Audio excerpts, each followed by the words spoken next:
Hi, everybody. Happy mini episode. Happy March. It's March, Amani. It is March. Yes. March is here. We're March. here, ready to go. I have this new microphone. Sorry. Your microphone stand. Yes. I just have to I have to share this with everybody. I have a microphone situation on my desk where I am constantly knocking the microphone over on the stand. So for Christmas, my adorable husband got me a proper microphone. What do you call this thing? It's Like arm, an arm. an arm. Yeah. Yes. Hmm. So he just installed it yesterday. I don't know what to do with it. It's roving in and out. I didn't know where to go. Hmm. And Amani's making fun of me because I don't know what to do with the microphone. So Yeah. any suggestions on proper microphone placement, please send them my way. I'm all ears. Send them our way. Today, for our topic for minis, is a topic that's close to both of our hearts. It's like giving back, working with like professional trade associations. What has been your story? How has it affected your life? It has affected my life in huge ways. I mean, I really think what you put in is what you get out. And I don't think you should participate in a trade organization just to get something out, just to make it transactional. Mhm. I've really, my whole career, participated in trade organizations that have something to do with the industry, but I've also participated in trade organizations that have nothing to do with my industry just to expand my network. Mm. And I think you should have a balance of both. So I've gotten a lot out of it. I've gotten education, I've gotten networking, I've made friends for life. I've learned a lot, I've seen a lot. So that's what I've gotten out of these things that I belong to. What about you, Money? I would just echo what you said. For example, personal story. I would not be teaching at Cal State University Fullerton if it were not for MPI. So that's Hmm. changed my life. Being able to be on the board, give back, travel across the world is all, Hmm. a lot of the participation. Now I'm active in, of course, Meeting Professionals International, Southern California chapter and global. Hmm. Also, National Speakers Association. That's the second one that I'm a part of too, recently, the last year or two, which has been very impactful. My question to you is, what was the first uh, professional association you were a member of? Pi Beta Phi. There we go. Yeah, and I think people think college doesn't count, but it does. And that was my sorority, and I was not a sorority person. I when I went to college, I'm like, I won't conform. I won't pay for my friends. And man, am I glad I did because I learned parliamentary procedure. I Yeah, learned how to run a meeting. I learned, that how to collaborate with people that aren't like you, how to be creative, how to put on events. I mean, I learned so much from just being in a sorority. It was Ohio Epsilon in Toledo, Ohio. I love it. For Yeah. me, it was National Society of Minorities in Hospitality. And so we Hmm. were a student run organization, but we work with like professionals. They would come in and recruit all hospitality students from all the universities. I was at Howard, we had Penn State, UNLV, we Mm. had Cornell, we had lots of universities we had North Carolina Central across the country. And we planned this one big conference that was always in February where they would Mm. come and recruit. And one year we had it in Penn State at the Nittany Lion Inn. Another year we had it in DC at the Crystal Gateway Marriott. It's been Mhm. all over the world, Miami. So that was my first experience with that. No, I love it, and you are so involved, Amani. I mean, the way you give back is so inspiring. What do you say to the people out there that are like, "I don't have time." Like, I can tell you, I know a lot of people that are like, "All I have time to do is work and drive my kids around to soccer practice and then make dinner and go to bed." Like, what do you say? And again, being a part of an organization isn't for everybody, but what do you say to the people that aren't making space for it, that they don't know what they're missing? I kind of come at it from a couple avenues. I say, well, maybe are you looking to learn more about your industry and maybe get some education that could be outside of what your current boss wants you to learn?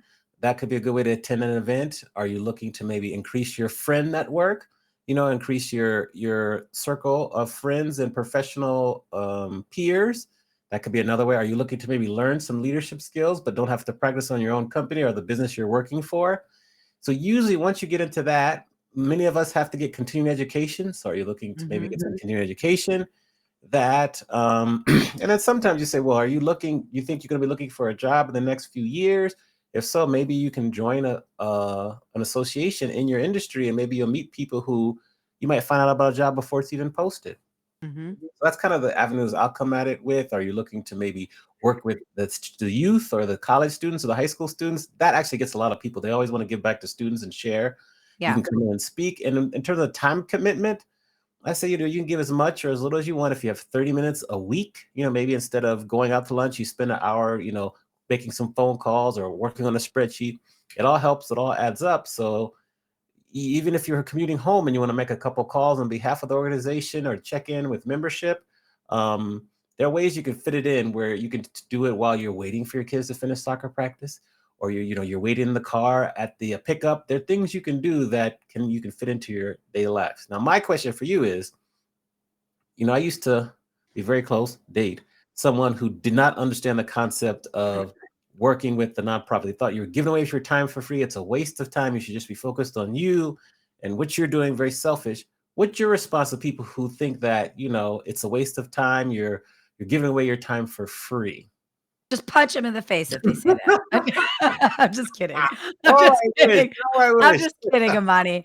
But I think everybody values contributing to the community in a different way. And I think if you've never been on the receiving end of being contributed to in a community standpoint, then you don't have that mindset of how valuable it is. So we're going to say that person that said that to you, she didn't have the benefit of seeing the value in it, right? Now, the people that don't have the benefit of seeing the value in it, I think it's really important that you make a decision for yourself going into the year because time is our greatest asset.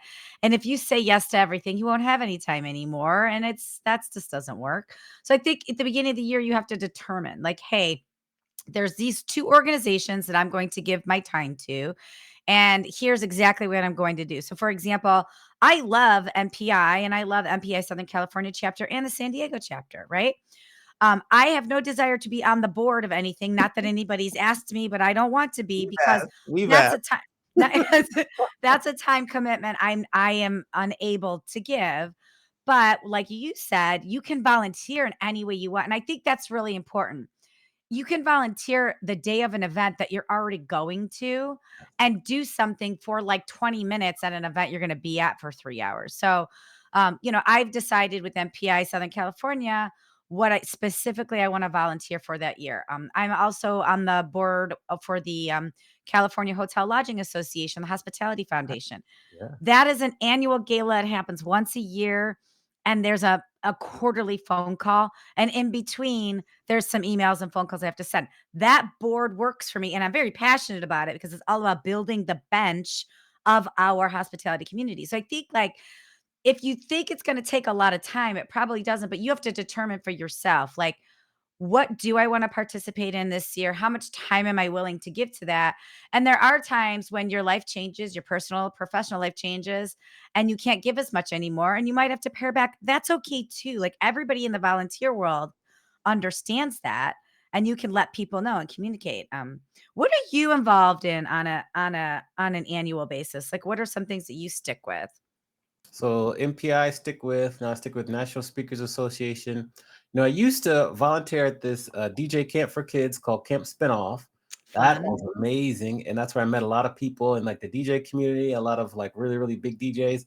I got to be meet and watch DJ Tina T, who actually is with me here in Vegas, and she's like phenomenal. So that's how Mhm. we got to be good friends. Now we're even closer because we worked together on the camp. It was her camp.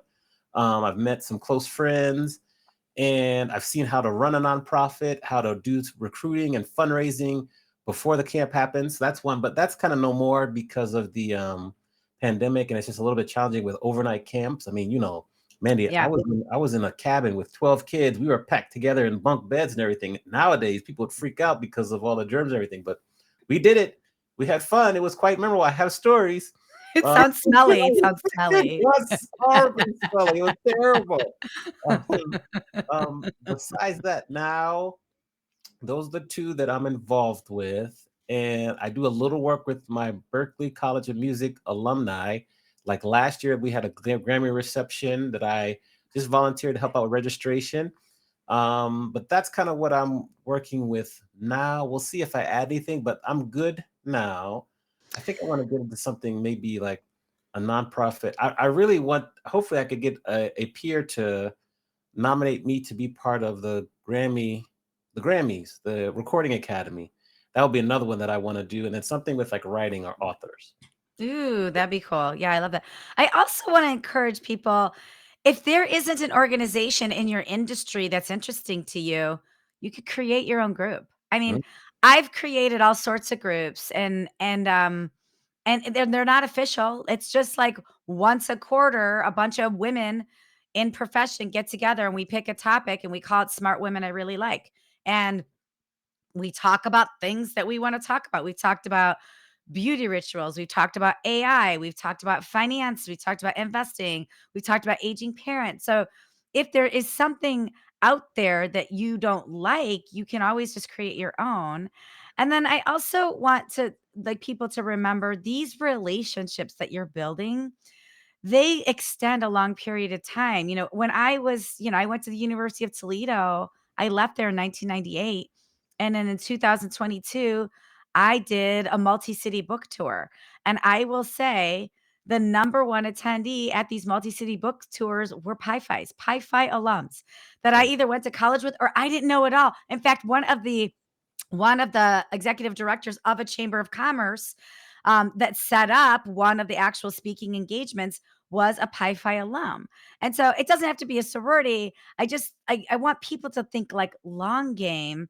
This isn't like, hey, I volunteered this year. I get something out of this. I give something out of this. This is long term relationships with like minded people that you don't know how you can help them or they can help you. So I'd really encourage people to go out, find something to belong to, participate. And then the other thing I want to encourage people, and this is something I've been doing over the last couple of years, is when I register for a conference, if they have a student rate, I invite a student and I will sponsor the student. I Oh, think we're at the stage now where if there's an $80 student rate, buy a student. The only way your industry is going to get better is if you invest in the bench that is 20, 30 years beneath you, right? Not beneath you status wise, but I'm just saying lower wise in terms of growth, right? So yeah. invest in the emerging leaders in your industry. If you're going to buy one for an intern, buy one for a student, buy one for somebody who's coming up in the industry because they might be your future boss,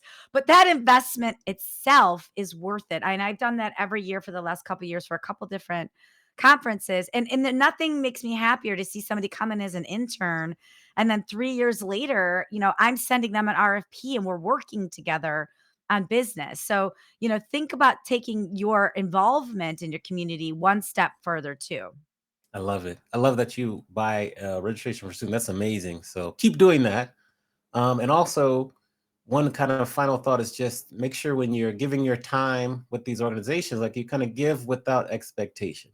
And that's when Yes. you'll get back even more than you expect or you could have imagined. So I just wanted to share that. Um, okay. I think that's a great conversation. We might have to do part two of this one. This was a really good conversation. Yeah. Thank you for your idea. Remember, if you're watching or listening, to subscribe, rate, and review our podcast. Share it on the platform that you are listening or watching on. Tell a friend, tag a friend, and we will see you again next week for another mini. Take We'll care, see you everyone. next week. Bye. Bye.